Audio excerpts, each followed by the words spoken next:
자, 1번 문제 부동산 개념에 대한 설명으로 틀린 것을 묻는 거죠. 자, 임목에 관한 법률에 의거하여 우리가 소유권, 우리가 보존 등기된 임목, 소유권 보존 등기된 임목은 넓은 의미의 부동산에 속한다. 맞는 지문이죠? 넓은 의미의 부동산은 광의의 부동산입니다. 자, 1번은 맞는 지문이고 2번 준부동산은 법재산 개념. 법재산 개념은 법률적 개념을 말해요. 법제도상의 개념, 법률적 개념인데 시대나 나라 등에 따라 차이가 있을 수 있습니다. 자, 또 학문상 연구의 대상이 되기도 하죠. 2번 우리가 맞는 지문인데 우리 저번 주 준부동산 개념 물었잖아요. 등기, 등록 등의 공시 방법을 갖추고 부동산에 취급하여 부동산에 준하여 취급되는 특정의 동산 등을 말하는 개념입니다. 협의부동산에는 준부동산이 포함되어 있지 않다. 이 협의부동산과 준부동산은 뭐죠? 별개의 개념. 이 좁은 의미 부동산, 이 협의부동산을 민법상 부동산이고 이 민법상 부동산에 준 부동산을 더해준 것을 광의의 부동산, 넓은 의미의 부동산인데 여러분 이 분류는 무슨 개념? 아까 법률상 개념, 법제도적 개념이고 자, 부동산의 경제적 가치는 동산의 경제적 가치보다 큰 것이 통상적, 일반적이다. 맞고요. 자, 5번이 정답인데 부동산은 권리의 공시 방법이 동산과 다릅니다. 부동산은 등기, 동산은 점유인데 다른 이유는 바로 어떻게 돼요? 토지의 지리적 위치가 고정되어 있기 때문에 그렇죠. 물리적 절대량이 한정되어 있기 때문이 아니라 토지의 지리적 위치가 고정되어 있기 때문. 자, 여러분 우리 토지 지리적 위치의 고정성, 부동성에서 부동산과 동산을 구별하는 근거가 되는데 부동산과 동산에 있어서 법률적 측면에서의 공시 방법을 달리해 주는 근거가 된다고 했습니다. 그래서 5번이 정답.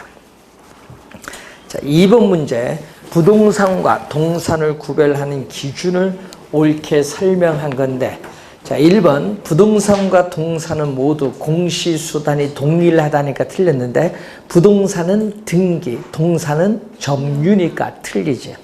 공시수단이 동일하다니까 틀린 지문이고 자, 부동산과 동산은 용익물건, 담보물건 설정하는데 2번, 4번 같은 지문인데 자, 여러분 어떻게 돼요? 부동산은 용익물건 설정이 가능한데 동산은 뭐다? 우리가 불가능하죠. 그래서 4번은 정답이고 2번 우리가 동산은 용익물건 설정 불가능, 담보물건 중 저당권도 설정 불가능합니다. 동산은 유치권, 질권만 어떻게 돼요? 우리가 설정이 가능하다. 부동산은 질권만 설정 못하죠. 그래서 여러분이 2번은 틀렸고 4번이 정답. 민법상 부동산은 무슨 부동산? 민법 조문을 가지고 정의를 내리고 있기 때문에 민법상 부동산은 협의의 부동산. 자, 민법상 부동산은 협의 부동산. 준부동산을 포함하는 건 광입니다. 그래서 틀렸죠. 준부동산을 포함하며 이 지문이 틀린 지문. 5번 부동산은 무주물 우리가 선점으로 소유권을 취득하니까 무주물 선점이 아니죠. 무주물 선점은 뭐다? 동산이죠. 그래서 틀린 질문이 되겠습니다. 그래서 4번 정답.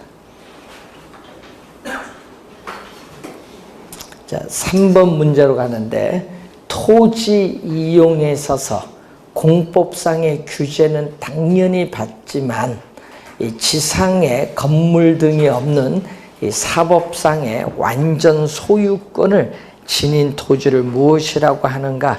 정답은 갱지. 2번이 정답. 자, 여러분 갱지는 우리나라에서 뭐 나지 개념이죠. 자, 이 갱지와 저지를 2번과 5번을 구별해야 되는데, 우선 토지에 건물, 기타, 정착물이 없다. 건물, 기타의 정착물이 없고, 우리 공법상 토지는 유한하기 때문에 공법상 규제는 둘 다 있죠. 그래서 지상권 등 토지의 사용 수익을 제한하는 이 사법상의 권리가 설정되어 있지 않으면 갱지, 있으면 저지죠. 자, 요걸 가지고 구분하는데, 완전한 소유권은 요거죠. 사법상 제한이 없는 요게 바로 완전한 소유권을 지닌 토지.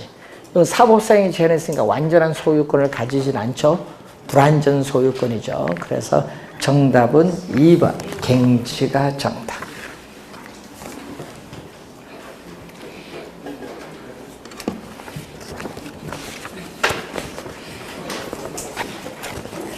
자, 저지 오늘 배웠습니다. 자, 4번. 다음은 어떤 부동산의 특성에서 파생된 특징을 설명한 것이다. 이를 모두 충족하는 부동산의 특성으로 온 것. 자, 여러분 작년 시험에 이런 박스 형태로 출제를 했죠. 그래서 올해도 이렇게 출제할 수 있고, 아니면은 우리 저번 주에 배운 것처럼 토지의 특성 5개 놓고 출제할 수가 있습니다. 또 원래 출제가 되는 부분이죠. 자, 부동산 활동 및 형상을 우리는 국지화가 나오면요, 부동성. 그래서 항상 여러분이 올해 시험에 부동성에서 정답을 물을 가능성이 좀 높기 때문에 좀 주의를 하시라고. 부동산 활동 및 부동산 형상을 국지화한다. 자, 토지가 속해 있는 지역 범위 내에 국한되기 때문에 부동산 가치에 전반적인 영향을 미치는 이 지역에 대한 분석이 필요하다. 이 지역 분석의 필요성이 우선 나타나요. 자, 그래서 첫 번째, 세 번째 지문을 구성됐고, 또 우리는 위치가 고정되다 보니까 토지에 대한 권리나 이익, 토지에 대한 권리나 이익이 거래되는 무슨 시장? 추상적. 권리나 이익이 거래되는 관념적인 의미인 추상적 또 시장을 형성을 하고, 또 뭐가 발생한다? 위치가 고정됐기 때문에 토지를 둘러싼 외부 환경 조건에 영향을 받아서 부동산 가치가 상승하는 정해 외부 효과, 부동산 가치가 하락하는 부의 외부 효과가 발생하죠. 자, 외부 효과가 발생하는 것은 부동성이죠. 또 중앙정부나 지방자치단체의 제도적 규제의 대상이 되기가 쉽기 때문에 토지관계 법규가 복잡하고, 또 2년 전에 요거 출제했죠. 지방자치단체의 운영을 위한 우리가 조세 수입의 근거가 되기도 합니다. 자, 부동성에서 또 주의해야 될 것은 또 뭐가 나오죠? 우리가 정보활동. 각종 우리가 자료를 사전에 수집해서 분석하는 정보활동이 나오고, 또 부동산이 위치해 있는 현장에 가서 확인을 해야 되는 임장 활동이 나타나죠. 정보 활동과 뭐가 나타난다? 임장 활동이 나타난다. 부동성. 자, 1번 정답이죠.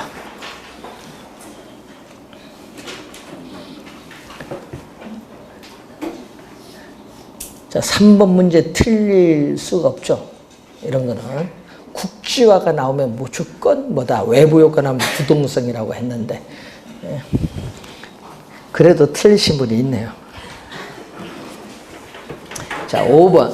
토지 특성과 토지에 미치는 영향을 연결한 것으로 우리가 틀린 것을 묻는 거죠. 자, 이런 형태로 또 출제할 수도 있는데, 개별성은 뭐가 나오죠? 상품이 비표준화가 되죠. 이 개별성으로 인해서 물리적으로 똑같은 토지는 오직 하나밖에 없다 보니까 부동산 상품은 표준화가 어렵다. 표준화가 어렵다. 뭐가 나온다? 비표준화가 돼요. 표준화가 어렵다. 비표준화가 되고 또 개별성이 강하게 나타나기 때문에 한 가지 물건에 한 가지 가격이 성립한다는 일물일가의 법칙이 성립하지 않는다.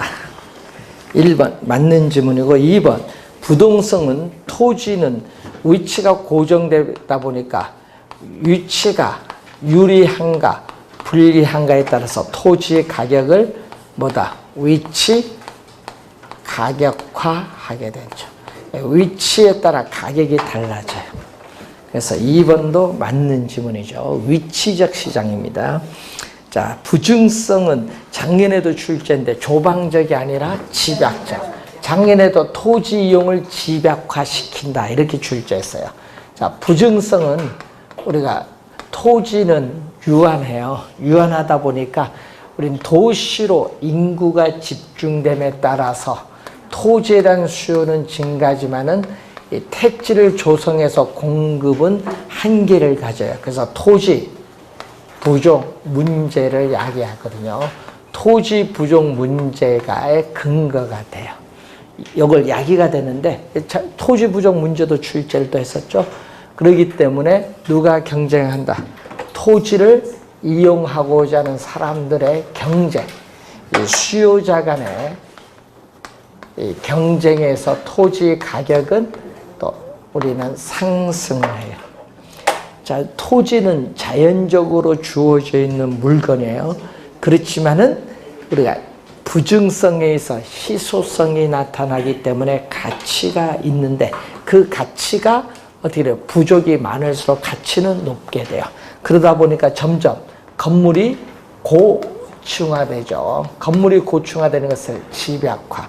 그래서 토지 이용에 지가가 비쌀수록 건물이 더 높게 고층화돼요. 토지 이용에 집약화를 뭐한다? 촉진시키죠. 집약화는 부증성입니다. 조방적 아니다는 거. 3번 정답. 자, 영속성이 나오죠. 자, 시간이 경과하여도 토지를 사용하여도 토지는 소모되거나 마멸되지 않습니다. 그래서 소유이익은 뭐죠? 토지 소유자가 토지를 소유함으로써 얻는 이익은 토지 가격 상승에 따른 이득이 있겠고 또 토지 소유자가 본인이 직접 또 토지를 이용함으로써 얻는 이익이 있어요. 자, 그런데 문제는 이것을 분리가 가능하죠.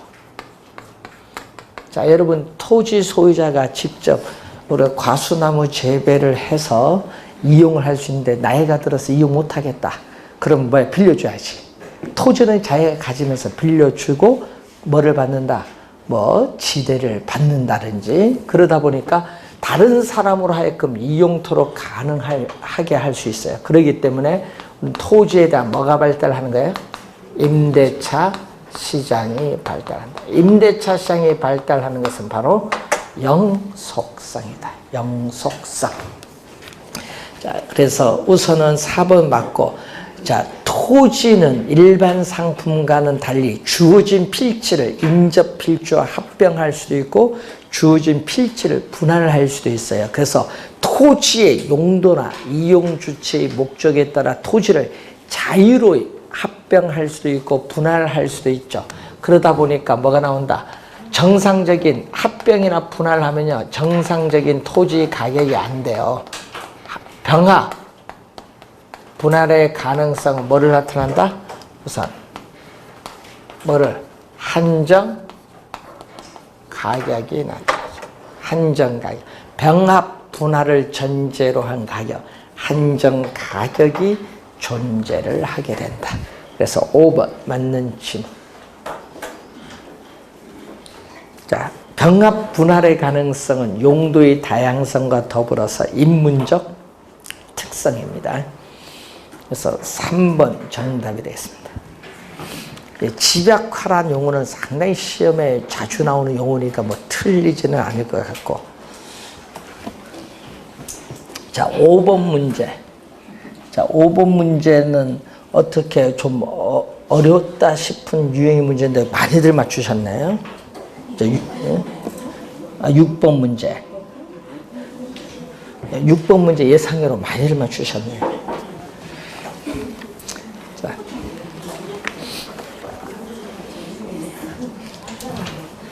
육 번 문제는 뭐 한 10% 정도 맞출 것 같으면 뭐 80%가 넘네요. 자, 건설 회사들이 아파트 가격을 평당 100만 원씩 올리겠다고 발표를 하자 이제 아파트 값이 오르기 전에 아파트를 사려는 사재기 현상이 벌어지고 있다. 이러한 수요 변화 현상. 자, 여러분 올리겠다고 발표하자 하면은 앞으로 오를 것이라 예상이 되죠. 네, 그래서 여러분 6번 문제는요, 뭐가 되느냐? 6번 문제는 수요의 변화 요인이 있죠? 수요의 변화 요인 중 소비자들의 미래에 대한 예상이다. 이 소비자들의 미래에 대한 예상.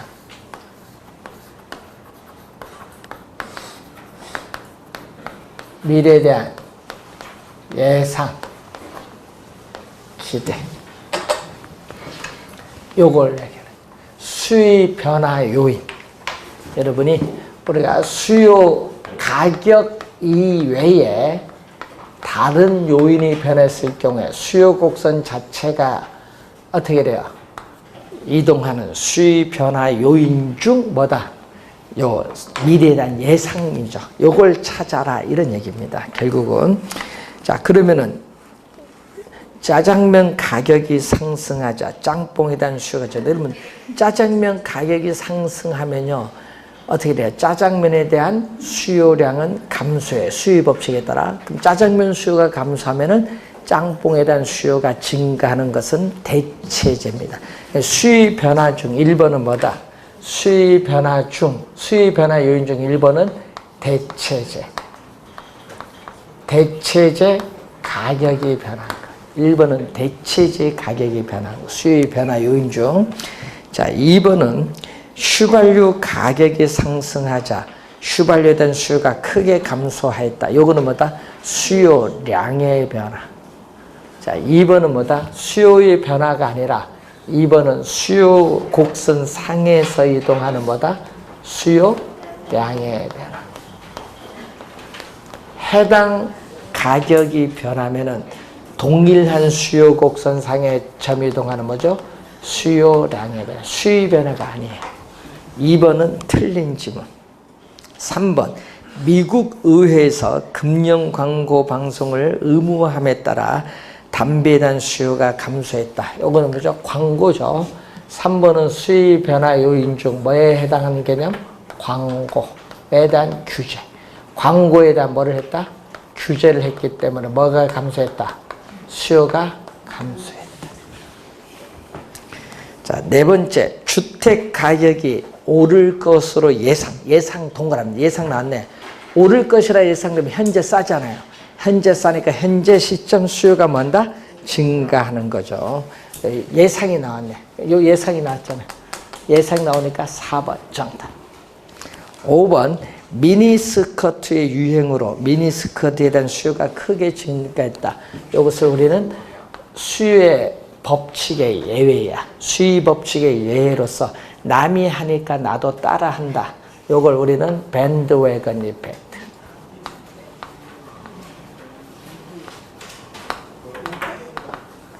밴드웨건, 동행 효과라고 해요. 밴드웨건 아시죠? 여러분 미국에서 서부로 금강 캐러 너도 나도 사륜마차 타고 가는 거, 그 사륜마차가 밴드웨건. 예? 그건데 너도 나도 금 찾아간다. 같이 가자 이거지.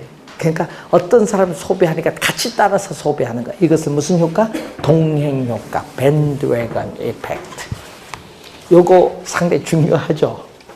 예? 우리 요즘 방탄소년단이 뭐 하니까 그거 따라서 중고등학생들이 하잖아. 매출이 엄청납니다.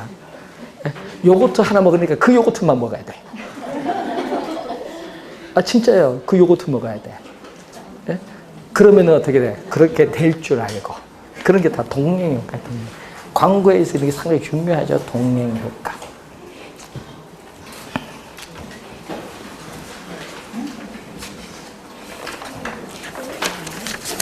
자, 명품 좋아하신 분들은 이런 효과예요. 베블렌 이펙트. 과시성 소비. 그러니까 베블렌 이펙트라고 해요. 자, 6번에 4번에 대한 설명이고 7번 다음 보기 중 아파트의 수요 곡선 이동. 자, 수요 곡선 이동한데 상이 없어. 상이 없으니까 수요의 뭐다? 변화. 7번은 뭐다? 수요의 변화를 묻는 수요의 변화. 그러면 지금 뭐다? 아파트 시장이죠. 아파트니까 아파트 가격, 보기 중에서 아파트 가격만 찾습니다. 보기 중에서 뭐만 찾는다?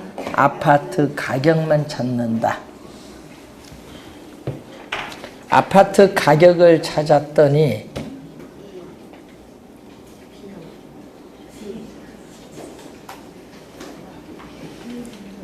몇 번?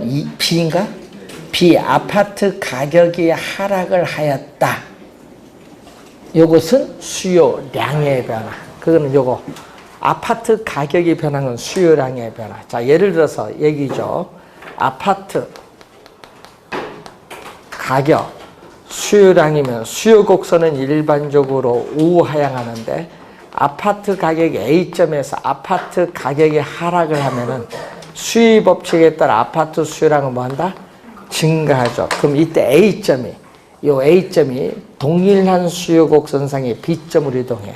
A가 이렇게 동일한 수요 곡선상에 이동하는 것은 수요의 변화가 아니라 무슨 변화? 수요량의 변화. 그러니까 B가 들어가면 답이 안 돼요. B를 빨리 보기에서 제거. 1번 B 있고 2번, 3번, 5번 다 B가 있으니까 답이 B가 없는 4번이 정답. 여러분 이런 박스형 문제는 이런 게 중요해요. 하나 딱 찾아서 그건 제거를 해서 모든 과목이 다 그래요. 제거해서 보기 보면서 답 찾는 게 훨씬 어떻게 돼요? 안전합니다. 자, 요즘에 이런 유형으로 많이 나오잖아요. 우리 A, B 하는 거 기역, 니은, 디귿 이런 형태로 이제 본심에 가면 나오는데 그때 이런 형태로 찾으시면 돼요. 요즘에 이런 형태로 많이 출제하고 있습니다. 원래 이런 여러분들 개론뿐만 아니라 과목에 보면 이런 박스 문제가요. 우리가 2차 과목은 한 16개에서 17개 정도 나오죠. 그래서 개론도 원래도 한 17, 18개 나올 거 아니에요. 그럼 시간이 걸려요. 이런 거는.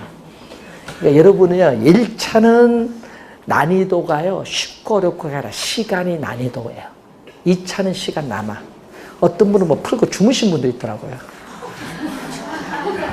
옛날에 보면 2차는 시간이 여유가 있어. 그런데 1차가 좀 부족하니까 그런 건 시간이 난이도입니다. 여러분이 우리 보면 늘 시간이 난이도라고 하는데 그래서 지금은 여러분 따로따로 치니까 모르는데 개론이 한꺼번에 딱 치게 되면요.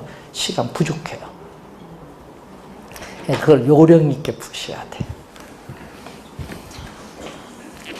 자, A가 뭐죠? 아파트와 대체재 관계는 오피스텔 가격 인상했다. 자, 여러분 우리가 찾을 때 오피스텔 가격이 인상됐죠. 그럼 여러분이 항상 이걸 보면 암기 하신 분들이 많던데 암기하지 마시고 항상 수요 법칙부터 먼저 오피스텔 가격이 오르면은 오피스텔 여러분 무슨 왜 그러냐면 대체재가 무슨 정답을 많이 묻으니까 작년에도 정답 물었잖아요. 오피스텔 수요량은 뭐한다? 감소해. 요건 무슨 법칙? 수요 법칙이야. 우선 요거부터 적용하고 나서 생각을 해. 그 다음에 대체재냐 보완재냐. 그럼 대체재니까 오피스텔 대체재가 아파트죠. 오피스텔 수요를 줄이면서 대체 관계는 아파트 수요를 늘릴 거 아니에요. 그래서 어떻게 돼? 이렇게 대체재는요 화살표가 이렇게 반대로 변해. 네? 대체재는 뭐가 변한다?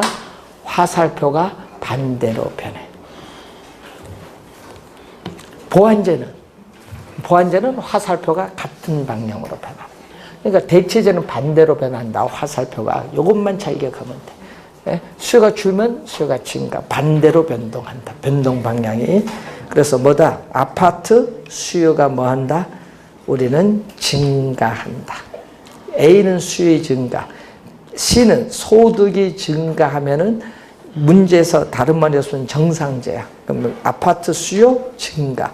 자, 선호도가 높아지면 또 수요의 증가. 아파트 가격이 조만간 오를 것이라 예상. 또 예상이 나왔죠. 예상이 나오니까 현재 싸니까 현재 아파트를 사고자 하는 수요 증가.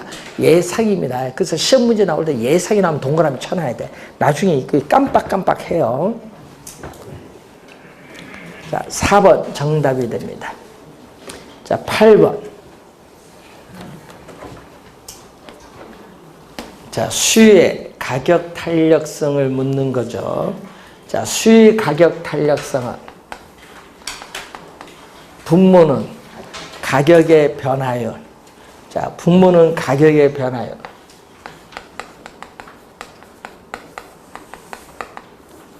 분자는 수요 양의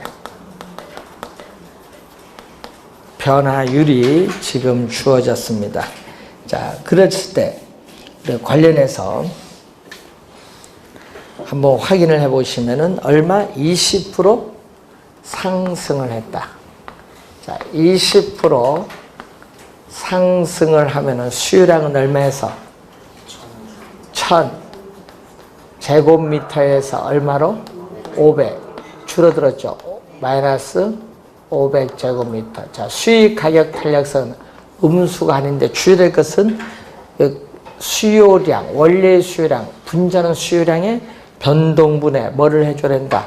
퍼센티지로 가야겠죠. 퍼센티지로 가기 위해서 뭐를 곱해주면 돼요? 100을 곱해줘야 돼. 100. 그러면은 공 2개 없어지고 또 공 하나 없어지죠. 마이너스는 플러스니까.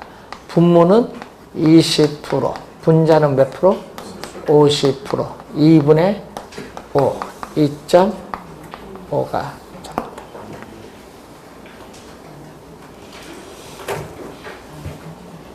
그래서 여러분이 2.5가 정답인데 여러분 항상 여기서 주의해야 할 것은 퍼센티지로 가기 위해서 뭐를 곱해준다?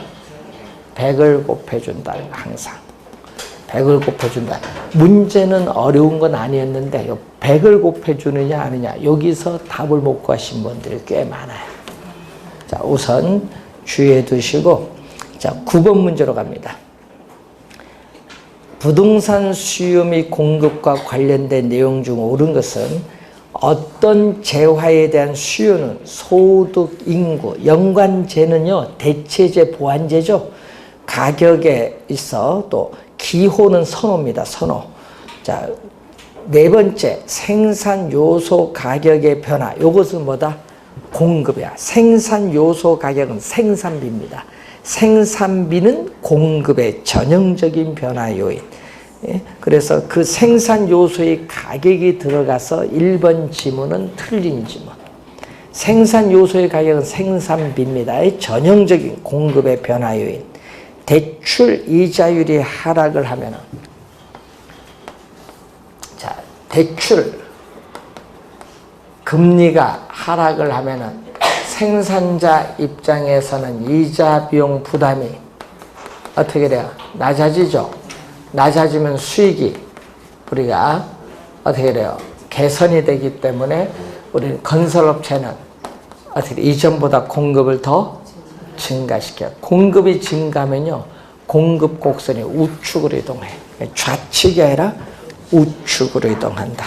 2번 틀렸고 3번 부동산과 같이 단기적으로 공급량의 조절이 어려운 경우에는 공급량을 분석할 땐 유량뿐만 아니라 저량도 분석을 해야 된다. 그래서 3번이 정답인데 3번은 뭐죠? 단기에는 뭐죠? 단기는 현재 시점에는 공급이 변화가 없기 때문에 단기에는 뭐다? 저량 분석을 해야 돼. 근데 장기로 가면은 가용 생산 요소를 확보해서 착공해서 일정 기간이 경과하면은 공급량이 늘어나니까 장기는 무슨 분석? 유량 분석을 해야 된다. 그래서 장기는 유량 분석, 단기는 저량 분석. 3번 정답. 자, 4번 어느 지역에 100만 채의 주택이 존재하는데 10만 채가 공가다. 그러면 주택 저량의 주택 저량의 공급량은 바로 뭐죠? 일정 시점이죠. 자, 일정 시점에 시장에 존재하는 주택의 양. 일정 시점에 시장에 존재하는 주택의 양. 얼마다? 100만 채. 100만 채고, 주택 저량의 수요량은 일정 시점에 어떻게 돼요? 우리는 사람이 보유하고자 하는 주택의 양인데 10만 채는 빈집이니까 사람들은 보유하고 있지 않죠. 뺀 90만 채가 주택 저량의 뭐다? 수요량. 4번 틀렸고, 대부 비율이 낮을수록 5번 대부 비율 LTV 부동산 가격에 대해서 뭐가 차지하는 비율? 대출금이 차지하는 비율인데, 대부 비율이 뭐 할수록? 높을수록, 즉 부동산 가격에 대한 대출금이 많아질수록 구매력은 뭐 한다? 대출금이 이전보다 더 많아지면 구매력은 높아지면서 부동산 수요도 뭐 한다? 증가하죠. 그래요. 18회 시험, 21회 시험에 출제했어요. 대부 비율이 높으면 뭐가? 수요가 증가한다. 예, 최근에 18회, 21회 시험에 출제된 질문. 낮을수록 하면 안 되고 뭐야? 높을수록. 그래서 틀린 질문.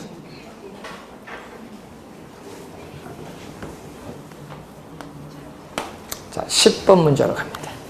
자, 아파트 시장의 공급 곡선을 좌측으로 이동시킬 수 있는 요인은 모두 몇개? 좌측으로 이동하니까 공급의 감소를 말하는 거죠.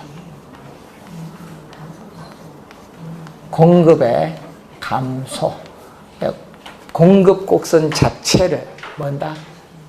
왼쪽 좌측으로 이동시키는 요인. 자, 건설 노동자의 임금이 감소한다. 그러면 어떻게 돼요? 건설 노동자의 임금이 감소하면 뭐가? 건설 노동자의 임금이 상승을 하면은 생산비, 여기 생산 요소, 노동이라는 생산 요소의 가격이거든요. 생산비가 많아지기 때문에 이전보다 공급은 줄어들죠. 공급의 감소가 돼요. 두 번째, 건축 원자재 가격이 하락을 하면요, 건축비가 하락을 하기 때문에 이전보다 공급이 더 많아집니다. 공급의 증가가 돼. 두 번째는 공급의 증가. 그리고 토지 가격이 상승한다. 자, 토지 가격이 상승하면은 어떻게 돼? 아파트 우리가 생산비가 뭐한다? 상승하기 때문에 공급이 또 뭐한다? 감소를 해요. 공급이 감소해요. 아파트 가격이 하락하면 요거는 뭐다?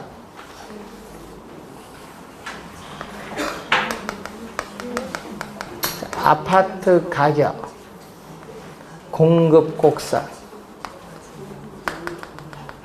자, A점에서 아파트 가격이 하락하면 공급의 법칙에 따라 아파트 어떻게 돼요? 공급량은 뭐다? 감소해요.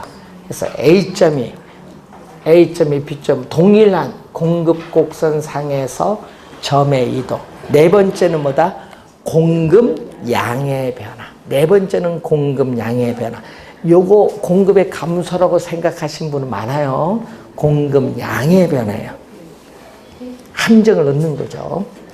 자, 분양가 상한제가 조만간 실시될 것이라 예상. 예상에 또 동그라미. 하여튼 예상이 나오면은 동그라미 쳐놓고 생각을 좀 해야 돼. 여기서 또 잘 틀리대. 자, 분양가 규제를 할다. 분양가 상한제 정부 이번 발표죠. 김영미 국토부 장관이 며칠 전에 국회에 와서 발표했잖아요. 분양가 상한제 민간 택지에 적용하겠다. 그 민간 택지에 분양가 상한제 적용했다 발표를 했잖아요. 그러면 보통 한 2, 3개월 뒤에 이제 법을 시행령을 고쳐야 되니까 2, 3개월 갈 텐데, 그러면 어떻게 돼? 지금 비싸요, 안 싸요? 지금 비싸지. 분양가 규제를 한다는 건데 지금 비싸요. 그럼 건설업체는 지금 비쌀 때 공급을 늘려야 돼.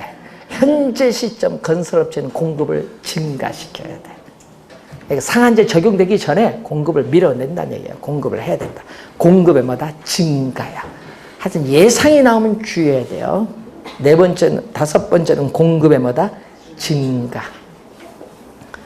자, 대체주택 가격이 하락한다. 또 대체제가 나오는데, 자, 여러분 한번 볼까요? 대체제인 주택 가격이 하락하면 또 공급의 법칙에 따라서 가격이 싸니까 싸면은 생산자는 공급을 안 하지. 공급을 줄이죠. 자, 대체적인 주택 가격이 하락하면 공급의 법칙에 따라 공급은 줄어요. 공급은 줄으니까 뭐죠? 아파트는 비싸잖아요.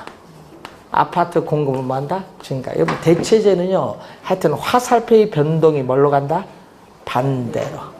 그럼 아파트의 공급은 뭐 한다? 증가. 여섯 번째, 공급의 증가야. 하여튼 대체제는 화살표의 변동 방향이 뭘로 간다? 반대로 간다. 여섯 번째, 공급의 증가. 자, 아파트 건설 자금 조달 금리가 상승. 자, 금리가 상승하면은 이자 비용 부담이 뭐 한다? 증가하기 때문에 수익이 악화돼서 뭐 한다? 공급이 뭐 한다? 감소하겠지. 그래서 3개, 2번 정답. 3개. 그래서 여러분 거기 세 번째, 네 번째, 네 번째, 다섯 번째, 여섯 번째 여기서 함정이 걸리면 틀리게 돼 있어. 네 번째, 다섯 번째, 여섯 번째가 시험에 나오면은요 함정으로 많이 들어오잖아요. 좀 주의를 좀 해야 됩니다. 자, 11번 문제 갑니다.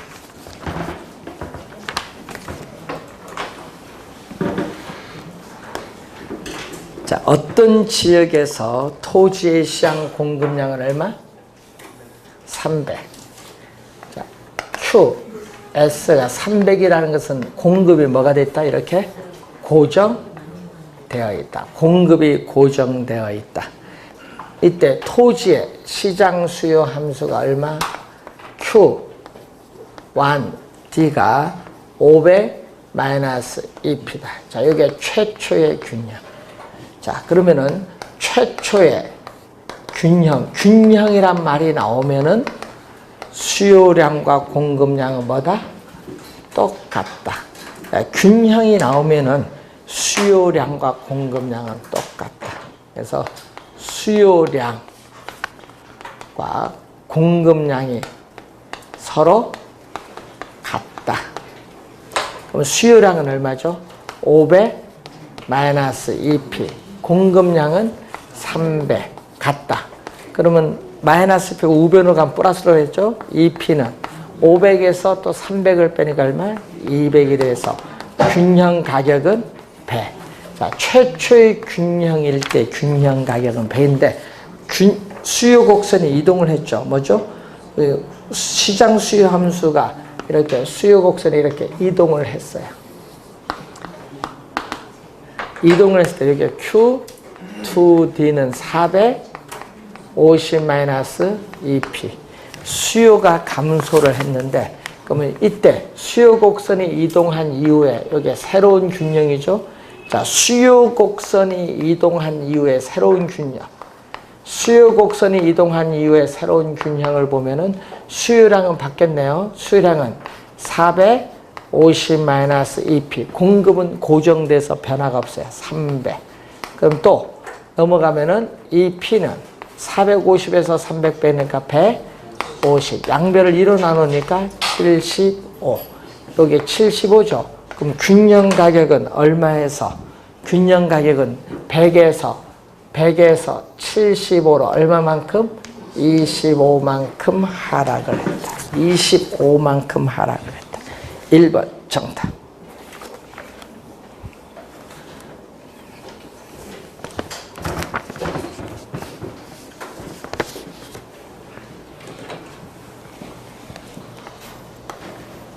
자, 12번 A, B 부동산 시장의 함수 조건 하에서 이 가격 변화에 따르는 동태적인 장기 조정 과정을 설명한 거미집 이론에 의한 모형 형태를 구하는데, 자, 거기 보시면은 가격 변화에 수요는 즉각적인 반응을 보인다. 그렇지만 공급은 뭐야? 시간적 차이를 두고 반응한다. 공급에 뭐가 존재한다? 시차. 그럼 거미집 이론은요, 공급에 시차가 있다. 자, 이때 A 부동산 시장을 보는데, A 부동산 시장에서 3P는 얼마? 3P는 300-4QT. 4QD예요. 그럼 P는 양면을 3으로 나눠주니까 100-3분의 4QD가 주어지고, 여기는 이 P는 500 플러스 QS, 또 양면을 2로 나눠주니까 250 플러스 2분의 1 QS인데, 자, 여러분이 P는 Y축이고 Q는 뭐다? X축이야.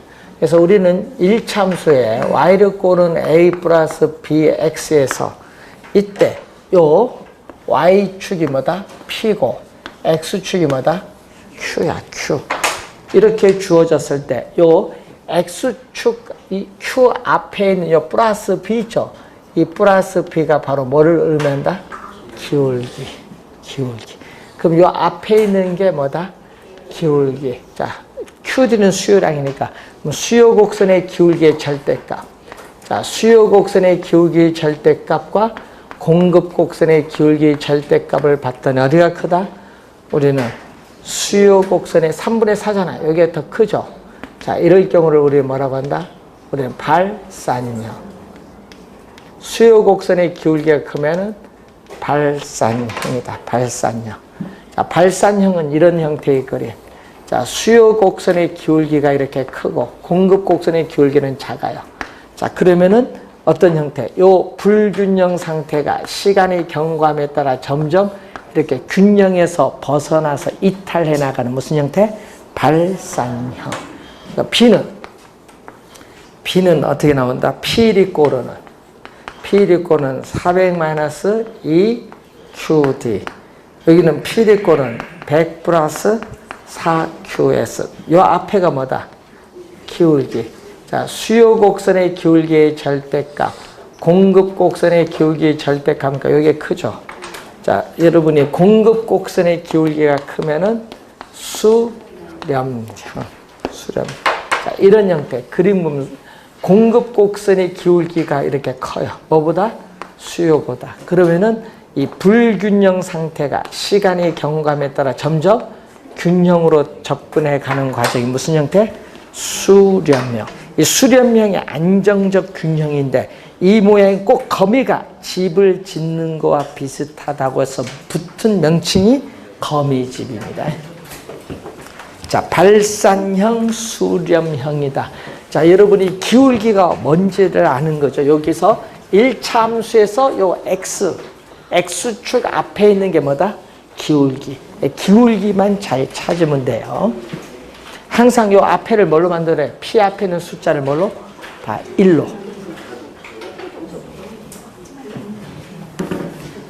자, 13번 문제 잠시 쉬고 시작하겠습니다.